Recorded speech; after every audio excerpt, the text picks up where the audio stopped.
हाँ हेलो। तो बाबू आज हम 12 क्लास के एक बहुत ही शानदार और जानदार चैप्टर स्टार्ट करने वाले हैं जिसका नाम है कैलकुलस। समझ रहे हैं बात को ना। तो जैसा कि आप लोगों को पता है कि 12 क्लास में जो कैलकुलस होता है वो 40 नंबर का पूछा जाता है। कितने नंबर का पूछा जाता है? 40 नंबर का। तो ध्यान दीजिएगा बाबू, जो कैलकुलस चैप्टर है ना, इस चैप्टर के अंतर्गत 5 पार्ट, 6 पार्ट, 7 पार्ट, 8 पार्ट और 9 पार्ट आता है। समझ रहे हैं बात को ना। तो हम लोग इसी में 5 नंबर चैप्टर को स्टार्ट करते हैं। समझिएगा बात को, यहाँ पे ध्यान दीजिएगा। बहुत ही अच्छा चैप्टर स्टार्ट हो रहा है, समझ रहे हैं ना बात को। तो इसीलिए शांति से आप लोग ध्यान से देखिएगा और बहुत ही मजा आएगा। ठीक है, देखिएगा। तो बापू यहाँ पे ध्यान दीजिएगा। सबसे पहले हम लोग अगर हम बात करते हैं चैप्टर स्टार्ट करने से पहले हम आप लोगों को थ्योरी बताते हैं। क्या बताते हैं? थ्योरी। तो ध्यान दीजिएगा और यहाँ पे देखिएगा चैप्टर का नाम क्या है? सांतत्य, सांतत्य एवं अवकलनीयता। सांतत्य एवं अवकलनीयता, इंग्लिश में इसे बोला जाता है कॉन्टिन्यूटी एंड डिफरेंशिबिलिटी। डिफरेंशिबिलिटी समझ रहे हैं बात को ना। तो ध्यान दीजिएगा बाबू, यहाँ पे बात को यहाँ पे ये समझना है कि जैसा कि 11वीं क्लास में हम लोग लिमिट पढ़े थे। 11वीं क्लास में क्या पढ़े थे बोलिएगा तो लिमिट। तो हमको पता है कि 11वीं क्लास में आप लोग कितना पढ़ते हैं, समझ रहे हैं ना बात को। तो हम इतना बेसिक लेवल से आप लोगों को पढ़ाएंगे, इतना बेसिक लेवल से। सबसे पहले हम आप लोगों को लिमिट बताते हैं। क्या बताते हैं बोलिएगा तो लिमिट। तो शांति से समझिएगा इस चैप्टर को, ध्यान दीजिएगा। लिखेंगे हम लोग theory of exercise 5.1। Theory of exercise 5.1। तो इसमें सबसे पहले हम लोगों का जो पॉइंट होगा वो होगा सीमा। सीमा इंग्लिश में इसे बोला जाता है लिमिट। क्या बोला जाता है? लिमिट। तो बात को समझिएगा चला कि सबसे पहले हम लोग समझेंगे कि सीमा क्या होता है। क्या चीज? सीमा। तो आप लोगों को हम बोर्ड पे ही लिख देते हैं, समझ रहे हैं बात को ना। जितना बात आप लोगों को हम बताएंगे वो सारे बोर्ड पे लिखते चलेंगे, ठीक है ना। ध्यान दीजिएगा। तो किसी निश्चित बिंदु या निश्चित क्षेत्र को सीमा कहते हैं। सीमा कहते हैं, ठीक है, ध्यान दीजिएगा। किसी निश्चित बिंदु या निश्चित क्षेत्र को सीमा कहते हैं, ठीक है ना। जैसा कि 11वीं क्लास में हम लोग पढ़े थे, ठीक है, ध्यान दीजिएगा। इसको अगर हम लिमिट के माध्यम से अगर इसके हम परिभाषा को देखेंगे, ये तो मुख्य तौर पे आम लोग बोलते हैं, समझ रहे हैं ना। आम तौर पे इसे हम लिमिट का परिभाषा देते हैं, समझ रहे हैं ना। लेकिन अगर हम लिमिट के माध्यम से देखते हैं तो किस तरह से देखेंगे? कैलकुलस के माध्यम से देखते हैं तो इसका परिभाषा किस प्रकार होगा, ध्यान दीजिएगा। यदि एफ ऑफ एक्स, अच्छा, यदि limit x tends to a, f of x बराबर एल, कोई फलन हो तो एल को सीमा कहते हैं। एल को सीमा कहते हैं, ठीक है, जिसे LIM द्वारा सूचित किया जाता है। जिसे LIM द्वारा क्या किया जाता है? सूचित किया जाता है। तो ध्यान दीजिएगा बाबू। देखिएगा यहाँ पे इसका मतलब हम लोग समझते हैं, इसका मीनिंग क्या होता है, ध्यान दीजिएगा। LIM यानी LIM का मतलब होता है लिमिट। इसको हम लोग बोलते हैं x tends to a, f of x बराबर का l। ध्यान दीजिएगा बाबू, यहाँ पे इसका मतलब होता है limit x tends to a, f of x। ध्यान दीजिएगा, ये जो तीर का चिन्ह देख रहे हैं ना, तीर का चिन्ह, इसको हम लोग पढ़ते हैं टेंस टू, ठीक है ना, देखिएगा। और टेंस टू का मतलब होता है अग्रसर, टेंस टू का मतलब होता है क्या, अग्रसर। यानी अगर हम इसकी बात करेंगे तो इसका मतलब ये होता है कि x जो है ना वो a के तरफ में अग्रसर है। इसका मतलब ये है सर कि x जो है ना वो a की तरफ में बढ़ रहा है। समझ रहे हैं, ध्यान दीजिएगा। एक एग्जाम्पल देते हैं, पूरा समझ में आ जाएगा आप लोगों को, ध्यान दीजिएगा। यदि limit x tends to 2 5x plus में 10 हो तो सीमा का मान ज्ञात करें, सीमा का मान ज्ञात करें। ध्यान दीजिएगा, तो यहाँ पे समझना है ये, चला ध्यान दीजिएगा। यहाँ पे ये क्वेश्चन है ना आपके पास में, ध्यान दीजिएगा। Limit x tends to 2 5x plus में 10 है, तो कह रहा है ना कि x के स्थान पे क्या रखना है, हम लोगों को 2 रखना है। तो 5 × 2 प्लस में 10 इक्वल में अगर बात करेंगे 5 दूनी का 10 प्लस में 10, मतलब कि 10 10 कितना होता है, 20 होता है। समझ में आ गया ना लिमिट का फंडा, क्या जी, ध्यान दीजिएगा। आगे हम लोग बढ़ते हैं, देखिएगा। उम्मीद है आप लोगों को समझ में आ गया होगा। आगे चलते हैं,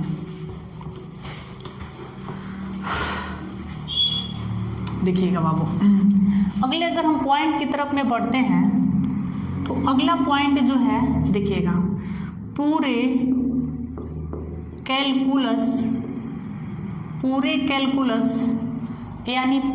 कैलकुलस। और आप लोगों को पता है कि कैलकुलस का मतलब होता है, कैलकुलस का जो हिंदी होता है वो होता है कलन शास्त्र, ठीक है। यानी पूरे कैलकुलस यानी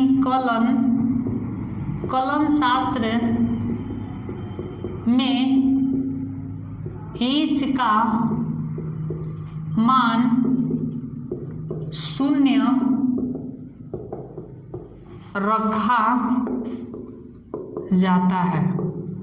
पूरे कलन शास्त्र में h का मान क्या रखा जाता है, 0 रखा जाता है, ठीक है। देखिएगा, इसलिए h बराबर क्या रखेंगे हम लोग, 0 रखेंगे। ध्यान दीजिएगा, समझ में आ रहा है ना बात। आगे चलते हैं, आगे हम लोग पढ़ेंगे सीमा का प्रकार। सीमा का प्रकार, सीमा का प्रकार इंग्लिश में इसे बोला जाता है टाइप ऑफ लिमिट। ध्यान दीजिएगा, जैसा कि बात ये है सर कि जो सीमा होता है ना मुख्य तौर पे वो 2 प्रकार का होता है। सीमा मुख्य तौर पे कितने प्रकार का होता है, 2 प्रकार का। ध्यान दीजिएगा, यहाँ पे हम लोग लिखेंगे सीमा मुख्यतः 2 प्रकार का होता है। सीमा मुख्यतः कितने प्रकार का होता है, 2 प्रकार का। नंबर 1 दायां पक्ष सीमा, ठीक है। इंग्लिश में इसे बोला जाता है राइट हैंड लिमिट, ठीक है। और इसे शॉर्ट में क्या बोला जाता है, चला RHL, ठीक है ना। R का मतलब राइट, H का मतलब हैंड, L का मतलब लिमिट, ठीक है। ध्यान दीजिएगा। और जो दूसरा नंबर होता है वो होता है बायां पक्ष सीमा। इंग्लिश में इसे बोला जाता है लेफ्ट हैंड लिमिट। क्या बोला जाता है, लेफ्ट हैंड लिमिट। और इसे शॉर्ट में बोला जाता है LHL। ठीक है, बात को समझ रहे हैं ना। यानी सीमा जो होता है मुख्य तौर पे दो प्रकार का होता है। नंबर एक दायां पक्ष सीमा और जो दूसरा होता है बायां पक्ष सीमा होता है। दायां पक्ष सीमा को इंग्लिश में बोला जाता है राइट हैंड लिमिट, शॉर्ट में बोला जाता है RHL। एंड बायां पक्ष जो सीमा होता है इसको इंग्लिश में बोला जाता है लेफ्ट हैंड लिमिट और इसे शॉर्ट में बोला जाता है LHL। ठीक है, आगे हम लोग चलते हैं। बातें तो समझ में आ रही है ना, चलिए आगे चलते हैं। ध्यान दीजिएगा, यहां पे अगर हम बात करेंगे, ध्यान दीजिएगा, सीमा, ठीक है, लिमिट। अगर लिमिट की अगर हम बात करते हैं तो जस्ट हमने आपको बताया, क्या बताया सर, कि जो सीमा होता है वो दो प्रकार का होता है। एक जो होता है बायां पक्ष सीमा होता है और जो दूसरा होता है वो दायां पक्ष सीमा होता है। तो ध्यान दीजिएगा, यहाँ पे आपका हो जाएगा, यहाँ पे क्या हो जाएगा, लौतरी हाथ है ना, कौन सा हाथ है, लौतरी हाथ। तो इसको हम लोग बोलते हैं बायां पक्ष सीमा। ठीक है, अब ध्यान दीजिएगा, इसको हम लोग बोलते हैं यहाँ पे दायां पक्ष सीमा। ठीक है, इसे यहाँ पे जो अगला यानी कि दोनों के जो बीच में होता है वो आपके पास में दिया रहता है प्रत्यक्ष मान।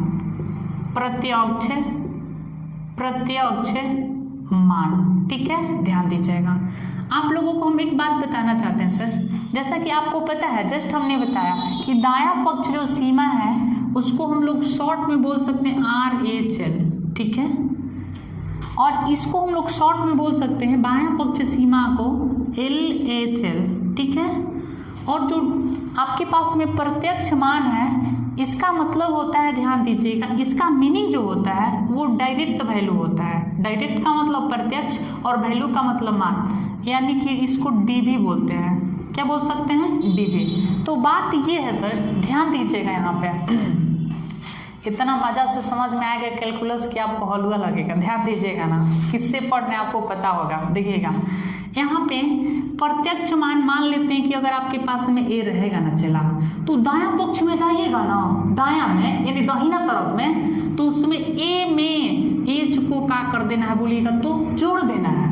A में H को जोड़ देना है। लेकिन अगर आप बायां पक्ष में आइएगा, लौतरी हाथ देने आइएगा, लौतरी हाथ देने, तो इसमें A अब माइनस क्या बोलिएगा, तो H घटा देना। अभी नहीं समझ में आया है, नहीं आया है ना, लेकिन समझ में आएगा। ध्यान दीजिएगा, अब समझ में आएगा। अगर मान लेते हैं चला कि यहाँ पे 8 है डायरेक्ट वैल्यू, तो आपके पास में यहाँ पे 8 प्लस में H हो जाएगा। लेकिन इधर आइएगा तो 8 माइनस क्या हो जाएगा, H। अभी नहीं समझ में आया तो देख लो, समझाइए देते हैं। यहाँ पे अगर डायरेक्ट वैल्यू अगर 10 दे दिया जाए तो दायां पक्ष सीमा में जाइएगा तो 10 प्लस में H हो जाएगा। लेकिन इधर आइएगा तो 10 माइनस कितना हो जाएगा, H। ठीक है, अभी समझ में आ गया है ना, अब समझ में आ गया होगा। तो एक घलुया ले लो एग्जाम्पल में, अगर यहाँ पे 18 है तो यहाँ पे क्या हो जाएगा बोलिएगा, तो 18 प्लस में H। अगर इधर आइएगा तो 18 माइनस क्या हो जाएगा, H। ध्यान दीजिएगा, यहाँ पे एक बार पुनः आप लोगों को रिपीट कर देते हैं। अगर यहाँ पे बात करते हैं चला सीमा, यहाँ पे आपको प्रत्यक्ष मान दिया रहेगा। जैसा कि आप लोगों को पता है कि ये बायां पक्ष सीमा है, ये दायां पक्ष सीमा है। ठीक है, और आपको डायरेक्ट वैल्यू कुछ मिलेगा, और जब उसको बायां पक्ष में अगर आप जाइएगा, बायां पक्ष में जाइएगा तो H यानी डायरेक्ट वैल्यू में से H को घटा दीजिएगा, और आप दायां पक्ष सीमा की तरफ में आइएगा तो A में क्या कर दीजिएगा, H को जोड़ दीजिएगा। मीन्स हमारे कहने का मतलब ये है सर कि यहाँ पे 8 है तो 8 में से H को घटा देंगे। क्यों, क्योंकि बायां पक्ष सीमा है। अगर हम इधर आते हैं तो 8 प्लस में क्या हो जाएगा बोलिएगा, तो H, क्योंकि इसमें H जोड़ देंगे। ठीक है ना, अब यहाँ पे ध्यान दीजिएगा 10 है तो 10 यानी बायां पक्ष की तरफ में जाइएगा तो 10 माइनस H, और यहाँ पे 10 प्लस में H। यहाँ पे 18 है, 18 माइनस H, यहाँ पे क्या हो गया बोलिएगा, तो 18 प्लस में H। बातें समझ में आ रही है ना। तो आज के क्लास में बस इतना ही। ठीक है, और हाँ आपको इतना अच्छा से कैलकुलस पढ़ा देंगे ना चला, आपको एकदम इतना अच्छा से पढ़ा देंगे कि जोड़ घटाव जैसा लगेगा। शांति से केवल मेरे वीडियो को देखते रहिएगा, ठीक है ना। तब तक के लिए बाय बाय, ठीक है।